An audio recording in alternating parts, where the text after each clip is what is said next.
memories, or at least Stefan will hack our memories. You've been a regular speaker at multiple DeepSec events now. I've seen a few of your talks and very much enjoyed them. So take this as a spoiler. You will like this, I'm pretty sure. Please welcome Stefan Schumacher.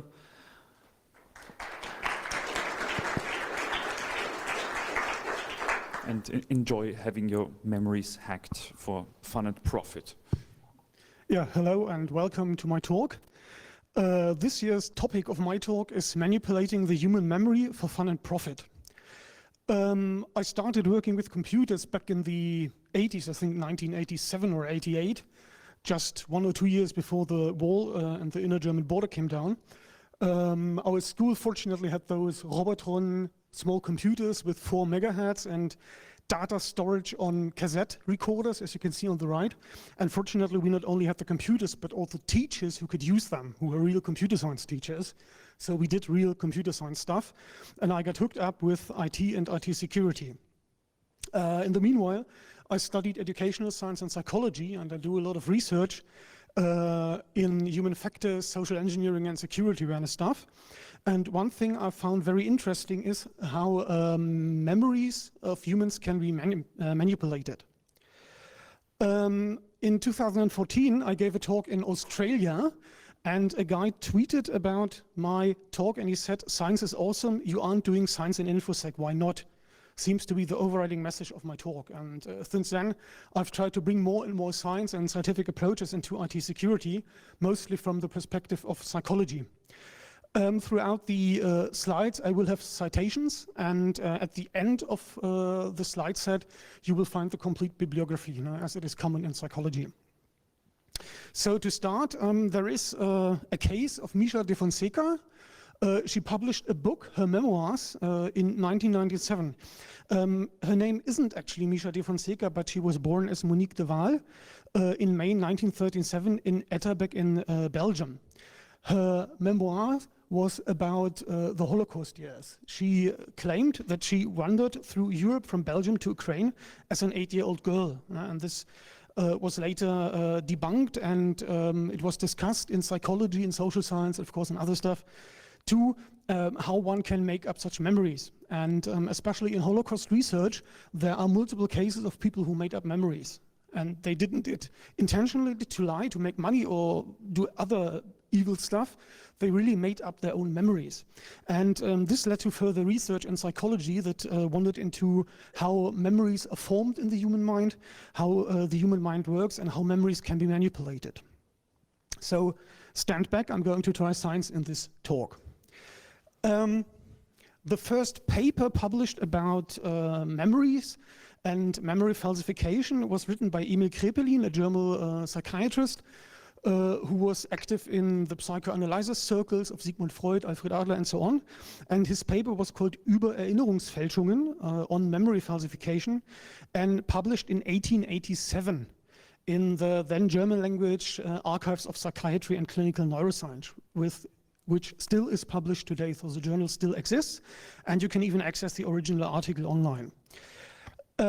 He wrote about actually the German, or he coined the German terms Erinnerungsverfälschung and Erinnerungsfälschung, which means that memory can be falsified and false memories can completely be created from scratch. So you can implant a complete false memory into a human mind, but you can also manipulate an existing memory by, for example, recalling it. Cognition and recollection are both neuronal processes, which means that neurons in our brain fire, and nowadays we can do a lot of imaging research using fMRI, MRT, CTs, and so on to look into those neuronal processes, which led to another leap forward into these research. Research about memory falsification has been done at least since the 1960s, when more scientists took these approaches published by Emil Kraepelin and did more research in this. Experiments have shown that memories can be manipulated or even completely falsified, that corruption can occur spontaneously, or it can be triggered by a suggestion, hypnosis, stress, or exhaustion. So there are several reasons why memories can be falsified or why memories are actually falsified. In psychology and psychiatry, we have to exclude memory falsification from pathological delusion, which is actually either viewed as a disease or as another problem that is not discussed in this talk. False memories gain plausibility for various reasons. They gain more plausibility the more frequently they are suggested. So if you want to implant a false memory into a victim, you have to suggest those false memories as often as possible. Those false memories also have to be as consistent as possible. The more consistent they are, the easier they are accepted by the victim.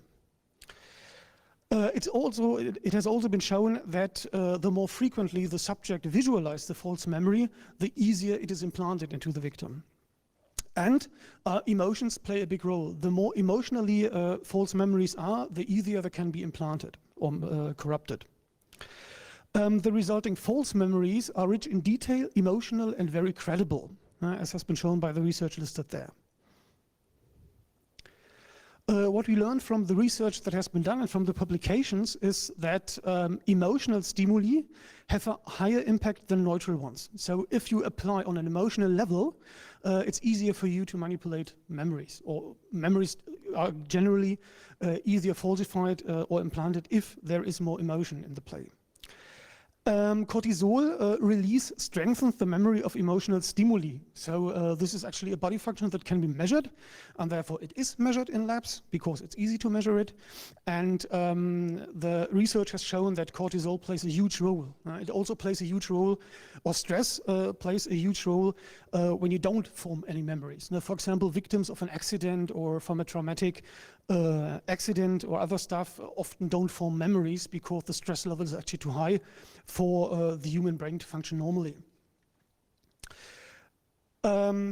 Those memories that have a higher impact are more emotionally and are formed under these emotional stimuli are usually recalled more often. Now, people tend to think about them more often. Sometimes even leading to traumatic disease or to traumas when they are in an accident or something, some other things happen, and they often recall those memories even in settings where they are not reminded of them, and this leads sometimes to flashbacks to trauma and to diseases that have to be treated, for example, post-traumatic stress disease or disorder. The false memories, the formation and the recall of false memories also depends on the mood. This is very interesting when you do research about bipolar disorder or manic depression, as it has been called in the past, because the mood of the person, of the subject, also manipulates how the brain works, how the brain forms memory, and this has another huge influence on the formation of memories. It affects both the actual already stored memories you have in your brain or the subject has in its brain, and it also influences the memory falsification. And it does not matter if the emotions are positive or negative. It can be a very positive thing like the birth of a child or you're getting a nice present or something else, but it can also be a very negative emotion, being in an accident, seeing someone die, and other stuff that might happen. So it doesn't matter if it's positive or negative, the emotion that has been used in formation of these memories.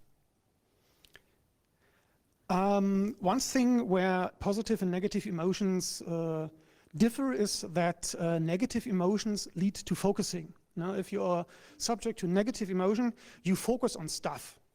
This is very interesting, or a common problem in eyewitness reports or when victims are asked by the police or by attorneys, because when you are a victim of a crime, for example in a mugging, you focus on the gun because the gun is dangerous, and that leads to a so-called tunnel memory. You can describe the gun, but you cannot describe the mugger, the guy who holds the gun. You might be able to tell it's a man, he may be 30 to 50 years old, and he is probably 1.80 meters tall, which describes probably almost everyone in here in the room. So this tunnel memory is created by negative emotions that leads to focusing on the dangerous thing that is currently happening.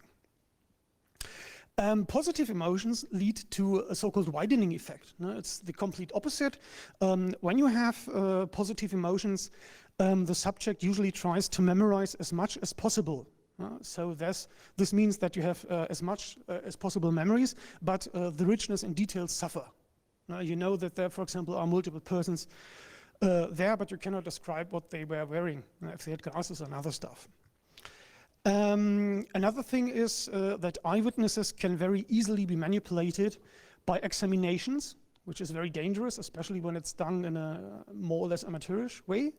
And they can also be manipulated by media reports. That's why often witnesses or juries are not allowed to consume any media reports about the case they are working on. And it has been shown that, for example, policemen or psychologists or psychiatrists who do examinations can willingly or unwillingly plant manipulated memories in witnesses or victims. There has been a huge scandal going on back in the 1990s, in the mid-90s in Germany, where not psychologists, but other people who studied pedagogy or other things examined children who were supposed to be victims of sexual misconduct and sexual crime, and a lot of multiple. Sorry, can you just describe what you mean by examination? Is it just asking them questions, or? Yes, examination in a court or by a psychiatrist or psychologist. And those not trained people examined children, and by examining them, they planted false memories of being victims of rape and other stuff. And this led to a huge scandal in Germany in, I think, 1995, 1996. There's also a lot of literature available on these topics, as you can see here on the slides. And this is a huge problem in forensic psychology, forensic psychiatry, and criminology that does those examinations or train examiners.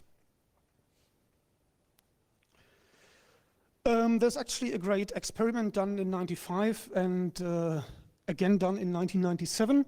It's the so-called Lost in the Mall experiment. They tried to, it was a research setting, and they tried to implant completely new fake memories into 24 subjects.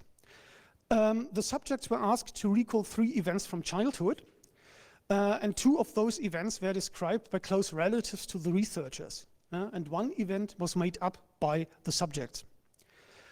The made-up event was about that the subject at the age of 4 to 6 years old got lost in a mall and was returned to the family by a helpful stranger. This is something that might happen, but in this case it doesn't happen. It was a made-up story.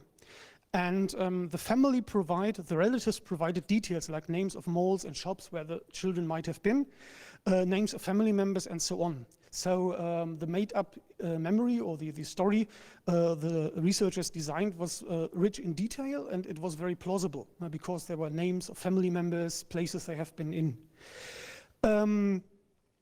The result was that 68%, 49 of 72 of those events were recalled correctly. And 6 subjects recalled the made-up event. So 6 of the test subjects recalled the made-up event as a real memory.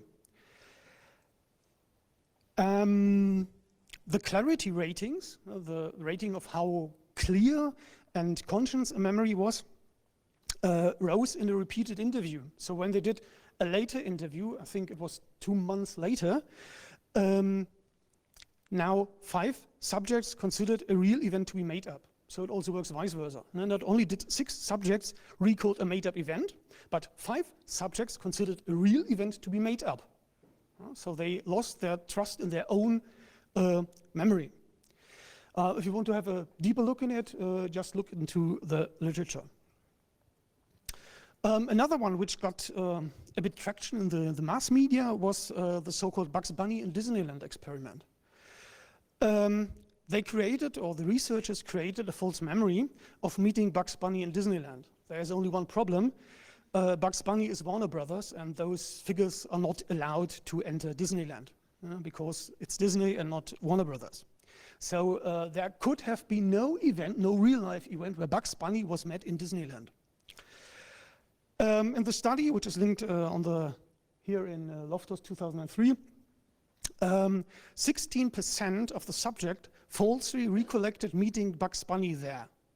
In the follow-up study, weeks later, 35% falsely recollected that they met Bugs Bunny in Disneyland. So even speaking about it, not actively in the follow-up study or in the first study, they did not try to implant the memory again, but they just talked about it. And even this had an effect, that the people or the number of subjects who falsely recollected meeting Bugs Bunny there rose from 16% to 35%. The already introduced being in the morning getting lost experiment is quite common for a child. So they did or redid the study with another false memory about getting sick and spending a night in the hospital, which also might occur quite often for a child. They got almost the same results, 20%, 4 out of 20 subjects. Results called, or 4 of 20 subjects recalled false memory of being sick as a child and being in a hotel, in a hospital. So even with the different setting, a different memory, the researchers were able to plant false memories in 20% of the subjects. Unfortunately, no follow-up study was done there. There might have been probably a higher number of subjects that recalled the false memory if they had done a follow-up study. One effect that plays a huge role in false memories is priming, which is, for example, used in subliminal advertising. There's a story that's going on, I think, for ages about James Vickery, who manipulated the frames of a movie. And he manipulated some frames to show the message, eat popcorn, drink Coca-Cola. And according to him, his cinema sold more popcorn and sold more Coca-Cola when those subliminal messages were shown to the audience. Unfortunately, the experiment was completely made up.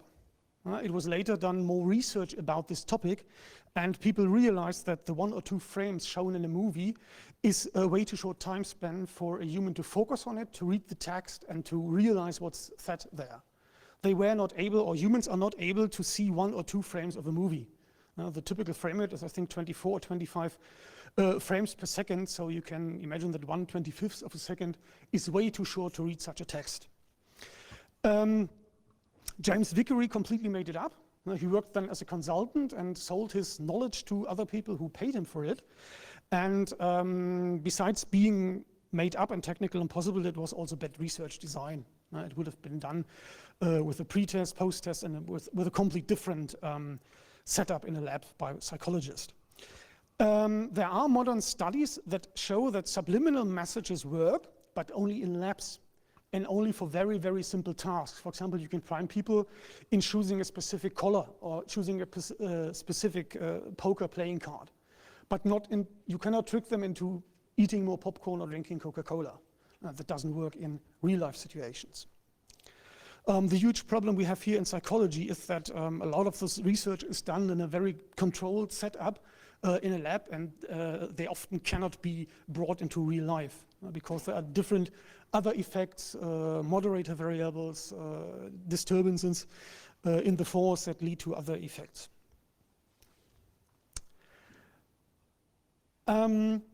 Priming has been researched as well as manipulating memories, and the thing with priming is that the implicit memory effect in which exposure to one stimulus influences the response to another stimulus. That's the definition of priming. Priming means that I want you, or I want to manipulate a decision of yours. And there has been a theory going on in kitchen psychology or non-scientific psychology that people prefer things that start with the same letter as their first name because they are used to hearing their first name, and therefore they are primed into liking the sound or the first letter of the first name, which has never been proven in scientific literature. But you can find it in mass media quite often. Priming is also used when people want to trick you into making a decision or to choose something. For example, those, how's it called? Hütchenspiel. When people want to, the setup on the street where they have 3 walnuts and there is a little ball between one or in one, and those people often use priming to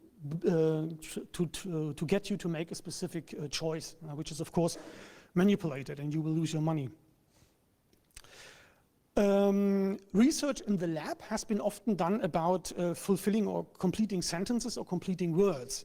So everything here done in the lab has to be taken with a grain of salt because they cannot be easily translated into real life manipulation. People were faster in deciding that a string of letters is a word when the word followed an associatively or semantically related word. It's actually an effect we know from linguistics, from linguistic research. If we have a closely associated word like young and girl, which often goes close by, it's a so-called collocation in linguistics, we are faster to read girl or misread girl when we read the word young in front of girl or other so-called related words. If you read a text about a hospital, you are primed on reading words like physician, nurse, accident, and so on. Priming can occur following perceptual, semantic, or conceptual stimulus repetition. This is a discrimination done actually in research, especially when we use MRI, MRT, and CTs to visualize what's going on in the neurons, because we can have changed the sense of something, the semantic stimuli, or the concept of something that is used. This is a more or less theoretical approach and has a lot of impact in this theoretical research, but in real-life manipulation, it's pretty much useless to use these theories. There has been research done on computers about unconscious priming effects, about word choices. It's a so-called word stem completion test where you read the first part of a word and then you have to complete the words long after the words have been consciously forgotten. So in the experiments, people read a text and then they are asked to fulfill either a text with holes in it, or they have to complete longer words where only the first or two syllables are given. And it has been shown that when people read something about, for example, a hospital, they tend to use words that are used in this context, like nurse, physician, and so on. But this is more or less a theoretical approach to it. I'll go over this. There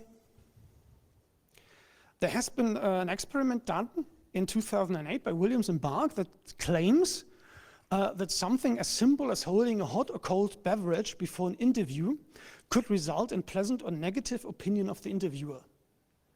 And the mass media pitched that story that if the head of human resources, which interviews you, is currently holding a hot coffee in his hand, you will get the job.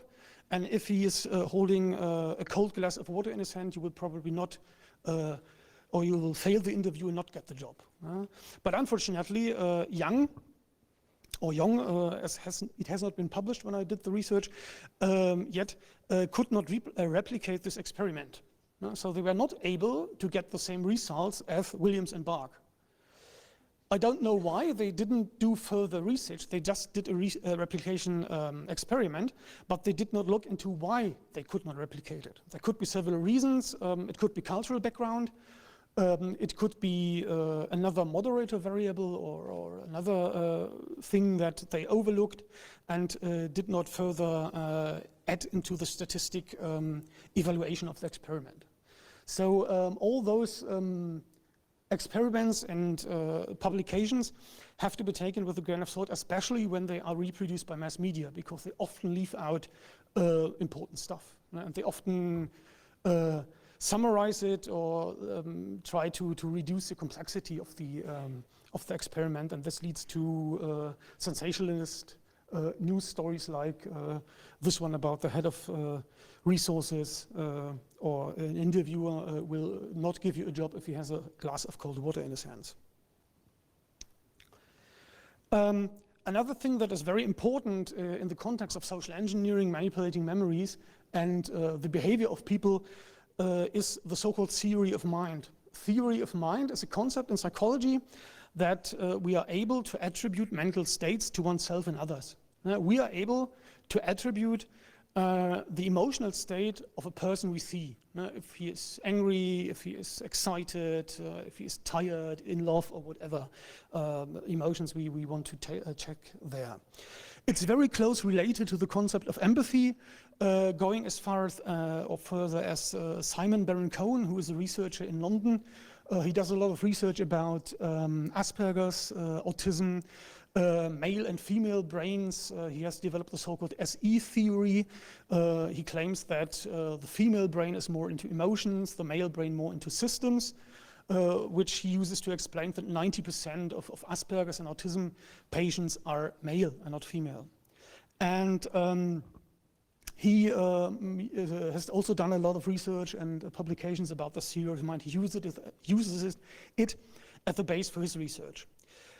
The theory of mind, the ability to attribute mental states of others, can be impaired by alcohol, by cocaine, for example by ADS, attention deficit disorder or syndrome, schizophrenia, and other stuff. If you're interested in looking how this has been developed, I highly suggest the papers by Hans Asperger, who worked as a psychiatrist here in Vienna and did a lot of research about children and autism, hence the name Asperger syndrome. Kanner, who actually coined the term autism, and Uta Fried, who later translated Asperger's dissertation and brought Asperger's back into the research field. And they have done a lot of research in this field of theory of mind and how oneself and others can be attributed in a mental state. To manipulate people, we can use suggestive questions. Now there's something, for example, interviewers learn, or people who do examinations like psychologists, psychiatrists, policemen, detectives, and so on. They learn about suggestive questions. Parents usually also when they have young children, because the children tend to use these to manipulate parents and so on. And a suggestive question is a question that implies that a certain answer should be given in response. It falsely presents a presupposition in the question as accepted fact, which means that it can create confabulation in eyewitnesses.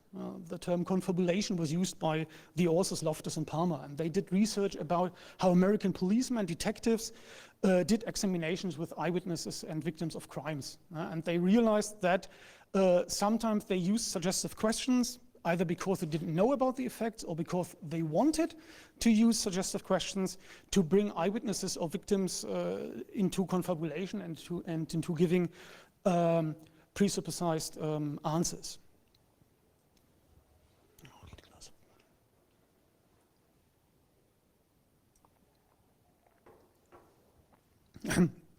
And now for something completely different. When we speak about a good measurement in psychology, or a good experiment in psychology, or a good study, we usually have to make sure that we use a good experimental design. An experimental design always have to follow these three rules of quality. First, it has to be reliable. Reliability means that the overall consistency of a measurement produces similar results under consistent conditions. Now, if I repeat an experiment, I get the same results again and again, if nothing else changes. Objectivity means that the standard of a research study, such that its hypothesis, choices of variables, analyses, gauges made, methods of control and observations are lacking bias as much as possible. We don't have any bias in it. Bias can be brought in from a cultural background. There's unconscious bias in researchers, and these have to be accounted for. The validity means that the construct, the thing measured, the construct validity is the magnitude to which an analysis or tool is able to gauge an abstract characteristic, capacity, or construct. Do I measure what I think I am measuring? Do I measure intelligence, memory, or something completely different?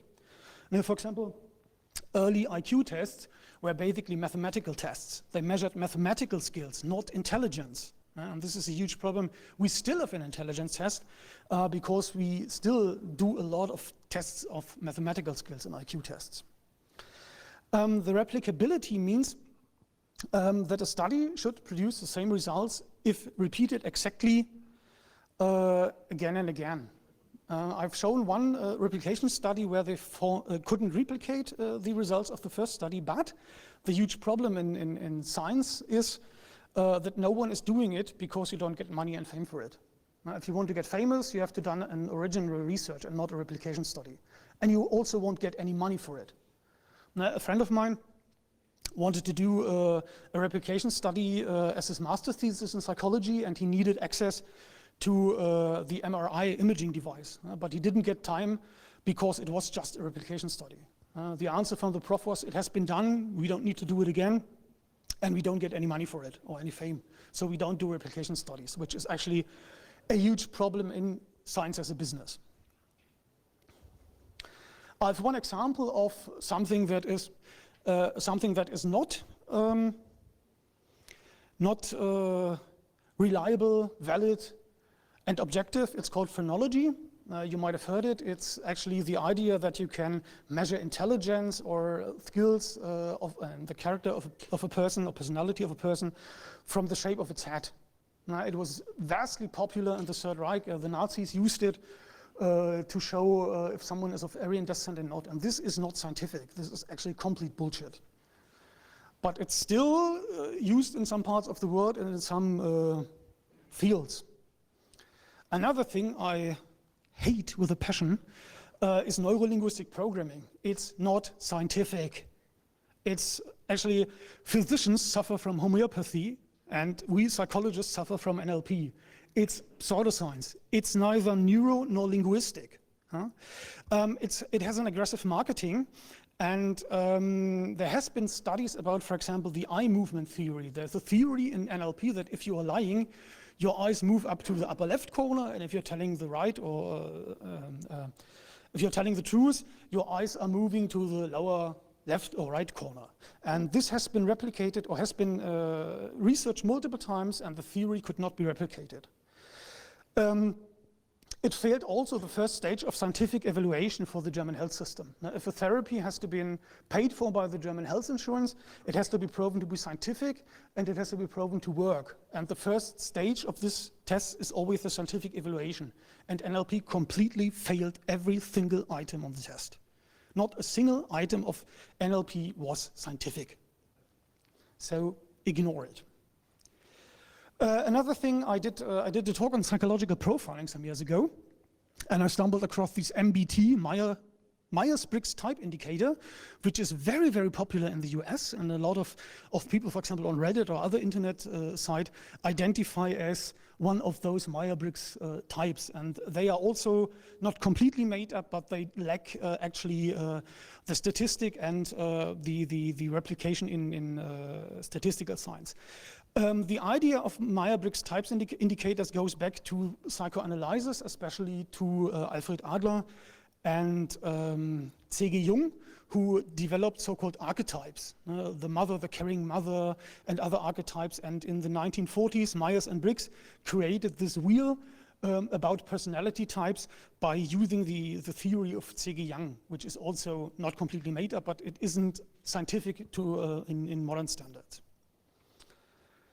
If you want to manipulate people, you have to communicate, and in communication, at least in Germany, there is a great concept by the German psychologist Friedemann Schulz von Thun. He developed the so-called 4 ears and 4 mouths, or the communication quadrant. Every communication, every message I send out has actually factual information, but also self-revelation, relationship, and appeal. Now, there is always an emotional component in every message I send out to you. And be it just me standing here not saying a word. This is also communication. We cannot not communicate. We always communicate. And we always have these 4 sides of every message. And of course, some people focus more on the emotional side, other people focus more on the factual side. And this is how people react and how people talk. And when you do actual social engineering in an organization, using this is quite handy when you have to talk to different people. So for time reason, I will skip over this. Another thing you might have a look at is transactional analysis. There are 2 great books about it by Eric Byrne, Games People Play, The Psychology of Human Relationships, and Thomas Harris, I Am Okay, You Are Okay. They're classics. They are also rooted in psychoanalysis, but they are very important because they bring together a theory of personality and communication. They bring both worlds together, and this is quite interesting. You can get trained as a psychotherapist using transactional analysis, but you can also use some of this information when you do actual social engineering, when you talk to people, when you want to manipulate or heal people or help people in the real world. And it's basically the idea that there are several states a person can be in. It's also based in the archetypes of C.G. Jung. For example, you can behave like a parent, like a grown-up adult, or like a child. Now, when you're angry, you behave like a child. This is the archetype of C.G. Jung. And transactional analysis uses these types you are in, your personality, and how people communicate, and how people react, especially to emotional appeal, and how people can be manipulated into going into one state. Now, if you send someone into the child state, make them angry, they are not thinking clear anymore, and they might be tricked into revealing information, giving out passwords, and so on. So to come to a conclusion, memories can be manipulated, false memories can be implanted. You could try to use manipulated photos. You Photoshop pictures, publish them via Instagram, Facebook, send them out via email or something like that. This has been done in studies, and manipulating photos has been very, very successful because we take photos as granted. Photos are real for us, not manipulated. Try to hit on emotions. The more emotions that come into play, the easier it is to manipulate people. Repeat the attacks. Do it again and again and again. Bring the victim to recall the memory, because recalling a memory changes the stored memory in your brain. And it also makes it easier to plant or implant a false memory. Make the victim visualize the false memory as often as possible. And if you talk to someone, use suggestive questions. And if you're more interested in going into deeper stuff, look into communication theory. Paul Watzlawick is very interesting. The German Schulz von Thun, transactional analysis, and all the literature I've given. So there are, I think, 8 pages of literature. Psychology. I think we will publish the slides online, do we? Yeah, we will put the slides online so you can get all the literature, and if you're interested, I can also publish my BibTeX file so you don't have to copy them by hand. And if you're interested in more information, feel free to contact me. If you still trust me, you can take a photo of my QR code or follow me on Twitter. If there are further questions, I think time is up. Yeah, time is up. I'm still here. We can have a talk outside, or just send me an email, or approach me at the next DeepSec. I think I'll be again giving a talk, or hope I will be giving a talk, or follow me on the social media I use, or just contact me via email. So thank you for your attendance, and I hope you keep me in good memory.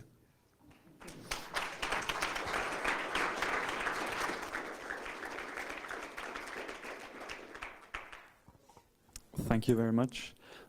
After this talk, I'm not entirely sure if I've ever seen one of your other talks, but maybe I should be interested.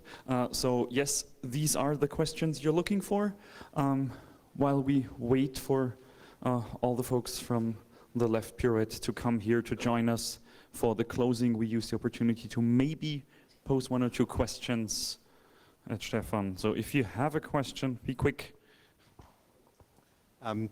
You mentioned news reporting there, and I think of fake news, of course, but my question is, when news is published, whether it's true or not, does that create memories in people in a psychological sense of the things that are being reported, apart from the memory of seeing the news report itself? Yes, recalling a memory, discussing. Is it on? Yes. Recalling a memory, talking about a memory alters every memory you have. So every access or storage transaction in database speak manipulate the data that is stored. And this is something we cannot stop, unfortunately, or fortunately. So there's no way to turning off access time storage in our file system in the brain? No, always. One further question. There's still time. Yeah. Yes. Our brain is not ACID compliant. Did I see a hand? I did not. I do. Oh dear. Are you actively social engineering your own students? Students? No, that would be unethical, and I'm not doing this. Of course, only for like science. Only in a research setting, or when I'm getting paid for it, and then in a strict set frame. Social engineering can very, very easily lead into manipulation, and we don't do that. This is against our ethics and against what we do as a psychologist and a scientist. One last question, perhaps? Yes? Have you found it easier to modify an existing memory rather than to plant a false memory? I haven't done actual research in this, and the literature says it doesn't matter that much. So there don't seem to be much difference if you want to falsify an existing memory or create a new one, if you follow the factors mentioned, like emotions and so on.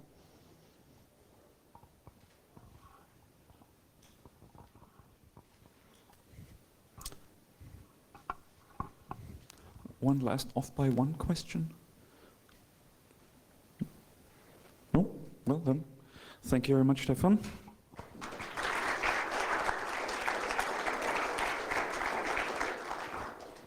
And please stay with us. We'll just give it a few minutes for the others to join us for closing.